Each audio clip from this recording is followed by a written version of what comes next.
অনেকেই দেখবেন এত ভালো নামাজে জোহর পরে টেনশন করে আসরটা কই পড়বো, আসর করে চিন্তা করে মাগরিবের সময় আমি কোথায় থাকবো, মাগরিবের সময় টেনশন, ইস এশাটা হয়ে গেলেই তো শেষ।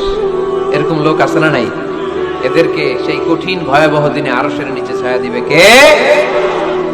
আম্মা জান আমেনা বলে শুধু চাদরে রাখতে দেরি, দান্দি করে সেজদা করতে দেরি করে না। লম্বা সেজদা করে আমাদেরকে মেসেজ দিছেন, যুবককে দিছেন, বৃদ্ধকে দিছেন, নারীকে দিছেন, পুরুষকে দিছেন, শিক্ষিতকে দিছেন, অশিক্ষিতকে দিছেন, গ্রাম্যকে দিছেন, শহরবাসীকে দিছেন, সারা দুনিয়ার মানুষকে, উম্মতকে মেসেজ দিছেন, ও উম্মত সেজদা সেজদা, নামাজ নামাজ নামাজ নামাজ।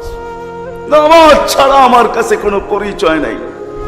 ওই নামাজের জন্য ডেলি 5 বার আল্লাহ ডাকে। বলেন কয়জন মসজিদের দিকে দৌড়ায়? কয়জন দোকান বন্ধ করে মসজিদে যায়?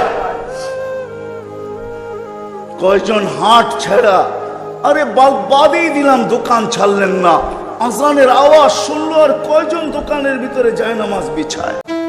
যখন আপনি বিপদে পড়ে একনিষ্ঠভাবে আল্লাহর প্রতি তাওয়াক্কুল করে খালি বলবেন যে হাসবি আল্লাহ ওয়া নি'মাল ওয়াকিল, আল্লাহই আমার জন্য যথেষ্ট, তিনি উত্তম কর্মবিধায়ক, আল্লাহ পাকের দায়িত্ব হয়ে যাবে আপনাকে সাহায্য করা। ইনশাআল্লাহ।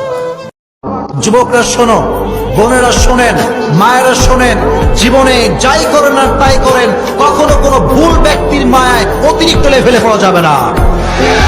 কারণ মানুষ যখন দুনিয়ার মায়ায় পড়ে তখন সে আখিরাতকে ভুলে যায়, আর মানুষ যখন ভুল মানুষের মায়ায় পড়ে তখন সে তার ব্যক্তিত্ব এবং অস্তিত্ব দুটোই ভুলে যায়। নাও দ্য ডিসিশন ইজ ইয়োর্স। তুমি জীবনকে জান্নাত বানাবা না জাহান্নাম বানাবা, সিদ্ধান্ত তোমার। আজ থেকে কখনো কাউকে অতিরিক্ত লেভেলে মায়া করা যাবে